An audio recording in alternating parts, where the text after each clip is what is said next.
everybody. You asked for it and you're getting it. These are the ingredients for Jose's Chilaquiles, which were in my book, The Amazing Adventures of Selma Calderón. So he's going to give you a hands-on, literally hands-on demo. Over to you, Jose. All right. So this is a traditional chilaquiles that my mom used to make, but her way was a lot more time-consuming. Back then, you had time, but now as time has passed, we don't have time. So I came up with this idea because her way of making chilaquiles was just eggs and fresh tortillas. She cut them into pieces and she would toast them in oil on a frying pan, and then she would add onions, slice up some onions, and then some eggs. But I came up with this idea that you could just get tortilla chips already toasted. And usually we want to get the thicker tortilla chips so they get crispy, because they're really thin ones, right? Will get too soggy. Okay. They'll get too soggy. Awesome. And I ended up coming up with too is adding some spice into it. And by having avocados, she yes, I came up with the ideas of having you could add some avocado too, and have eggs and onions. So let's get started. So what I do start with first is slicing the onions. Let's start with the onions. I slice them.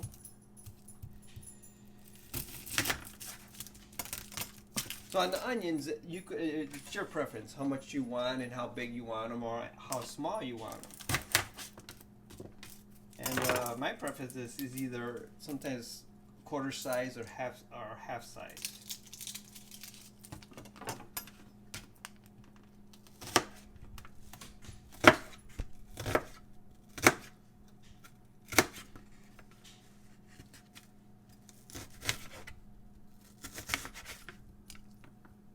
So that's fine.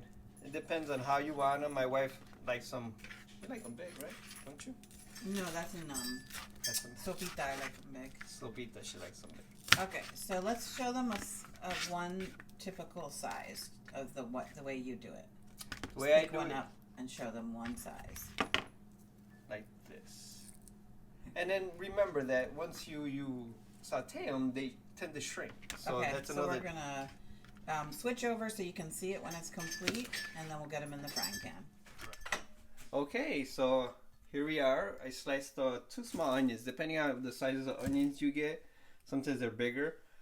A cup of onions will be sufficient, but it all depends on how much onion do you want. So now we move over to the oven. So you can use whatever oil you want.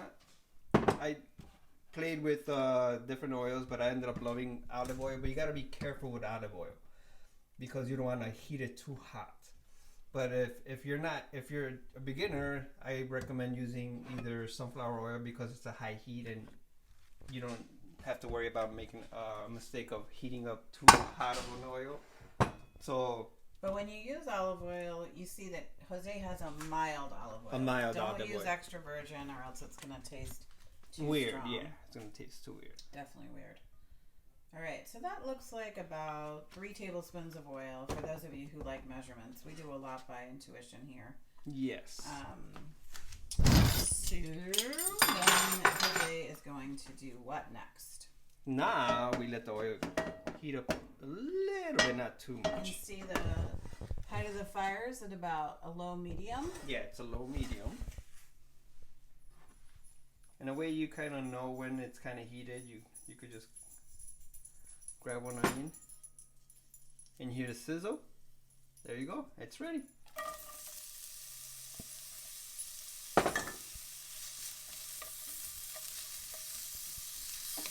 All right, so we're going to go ahead and are you going to keep poking around at them or are you going to just let them cook a little bit? What I like to do is kind of spread them so they're kind of flat. That way they all get cooked.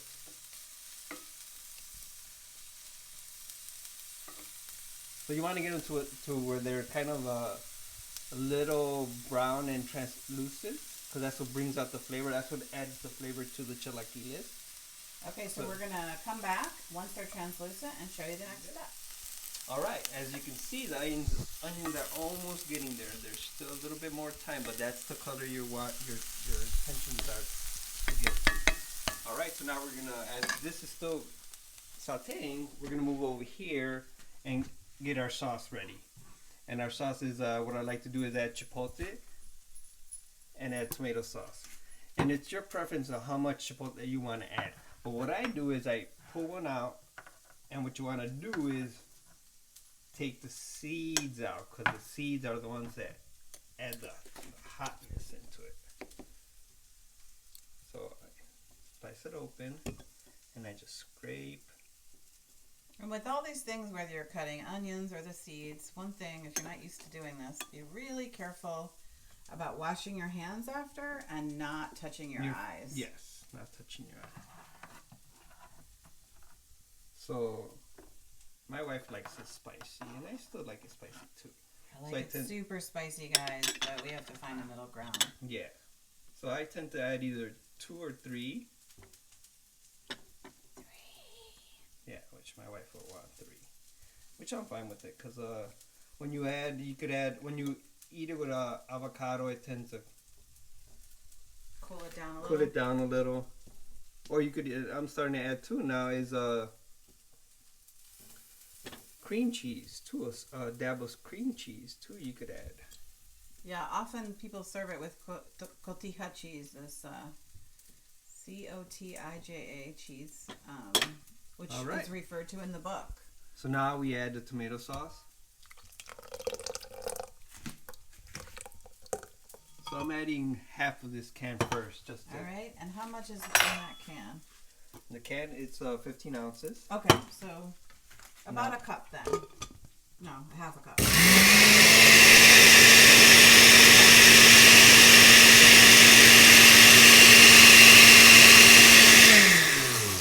That wasn't very long, if you guys have an idea.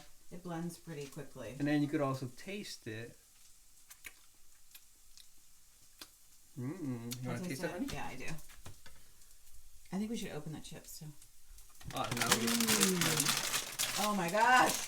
It tastes so good. I'm gonna stick my face in that sauce. As you can see, the onions are progressing. Oh, yeah. And it's really essential when you're making this to eat chips at the same time. Right? Oh, that's beautiful. See, that's what we want. It's okay to have a few that burn, because that's just going to add more flavor. And now we have the sauce ready. And we add the sauce. I love how crunchy these chips are.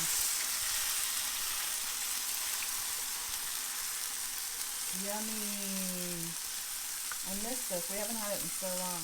Oh, yeah. Thanks for the peer pressure, guys. Because I'm also, the added benefit of doing this video is that I get to eat them today.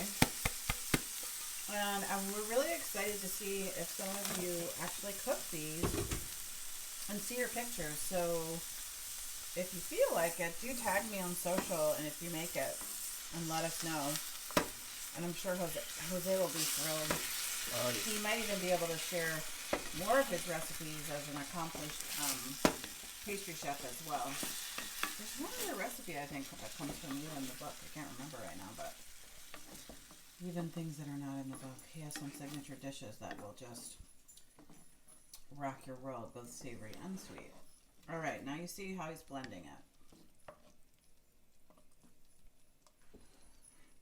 When you get that smell and that blendiness, it doesn't take that long. What's the smell we're looking for? The onions and the spice. Kind of blend together? Yeah. Okay, awesome. So now we add the chips. Okay, we're using Hava corn chips, but you can use any chips. And then on the chips, it's your preference how much you want to put in it.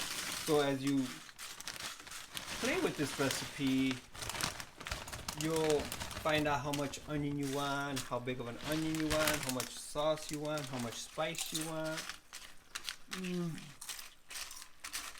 And then how, because what happens is, what I came up with this idea is that put a few and have them saute, have them have the sauce spread the sauce all over the chips. And with chilaquiles in general, through the years of Jose making them for me, you can decide to have a ratio of tortilla chips to eggs. So for the purposes of this, you're going to see when you make this at home, this is your kind of a regular sized iron skillet, medium size. And so he just put in a bunch that made like about a almost 2-inch layer of chips. And from there, we'll see how many eggs he ends up putting in, so that because sometimes you can make chilaquiles and there's just way too many chips, and you don't really feel like you're eating eggs, which I don't always mind. But for now, he's going to go ahead and start with how many eggs. So since it's going to be for like 2 people, for me and my wife, we tend to put like... leftovers too. Yeah, and leftovers. So how many eggs are you starting with? So I'm starting with 4. Personally, I think we'll end with 6, but we'll see. And then you're just going to scramble them and put them in, is that right? Yes. And do you scramble them for a while so that they're very airy, or just wanted them to blend together? No, just to blend together. You use a fork or a whisk? And a fork. You can use a fork, or I put some salt. A little bit of pepper. Little bit of pepper. Oops. And that.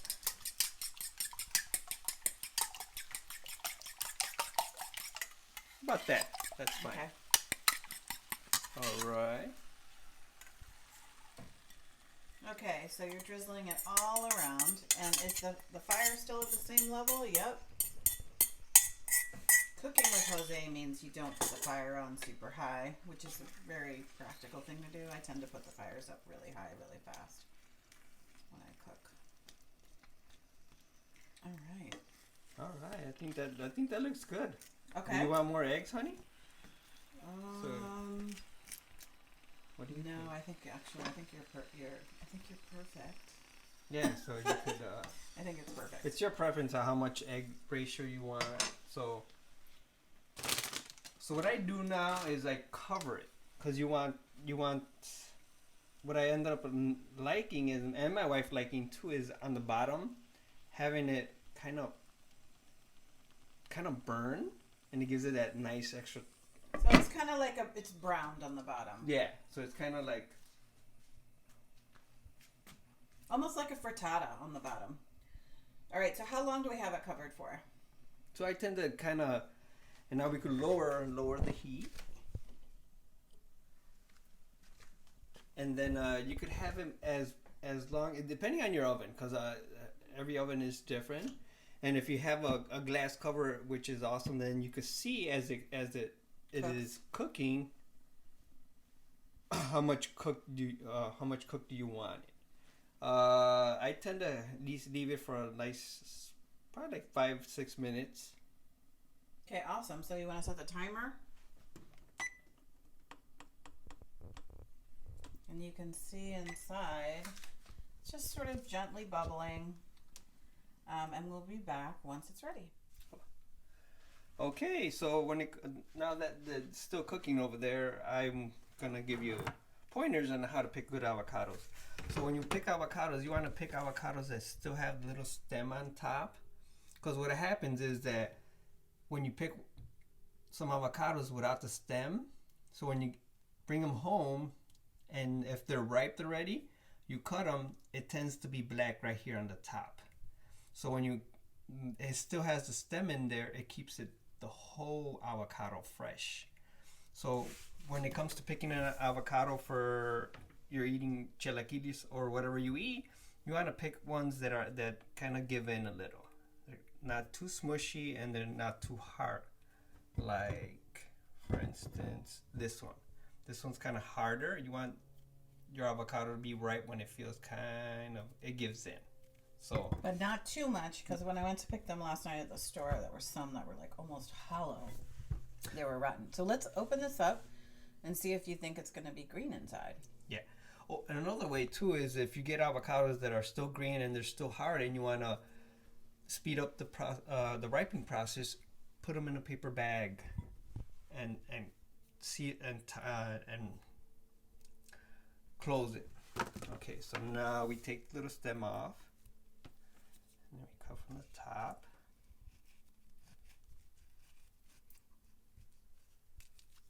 And voila. And then twist and open. And then when you want to cut them, just let the knife guided by the shell like that. Okay. This one.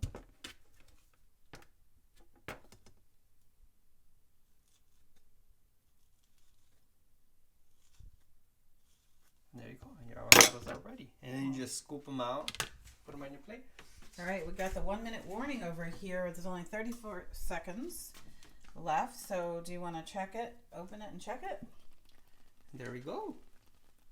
It's almost there. Now, do you move it around like scrambled eggs? Turn off the timer since we're checking it. Oh. No, not yet. It's still, depending on how much you want it browned on the bottom. We like it nice and brown. That's our dog Saul. He has an Instagram account in case you want to follow him.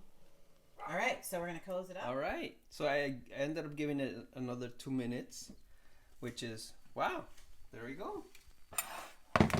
Now there's some white part there. Is that just because it wasn't super scrambled? Yeah, so however you want to scramble it. Oh, yeah. So. Oh my God, I can't wait. Look at that. So you see, it all depends on how much, oh, there we go. See, that's kind of like a crunchy, what Jose called burns. Yeah, so it's okay. It just gives it more flavor. There we go. Oh my gosh. Yum. You could add I another. wish you guys could smell it right now. You could add another minute to it, and that's it. We're done. All right, so All now right. Jose's going to plate it and give me all the crunchy parts. With the crunchy parts facing up.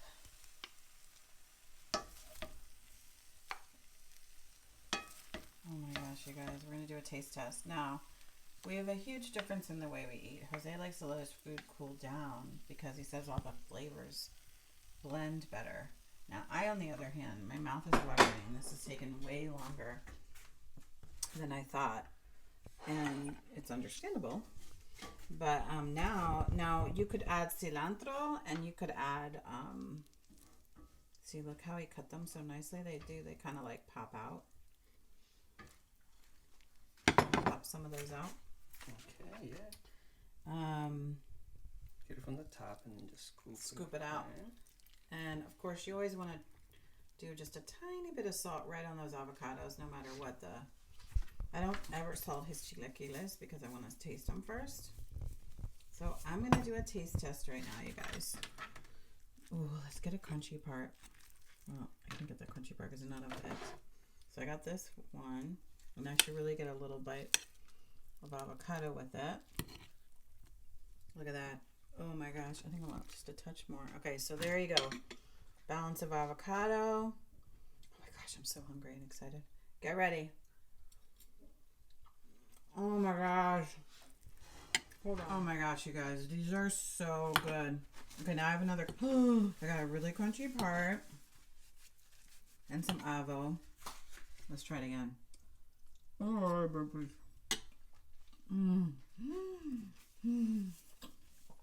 So big thank you to Jose for hosting us for the amazing adventures of Selma Calderón recipe moment. And we hope that you guys enjoy making this at home. And Jose, I'm going to kick it over to you real quick. Say thank you. Thank you for joining us in our kitchen and sharing this family meal, and wishing you the best.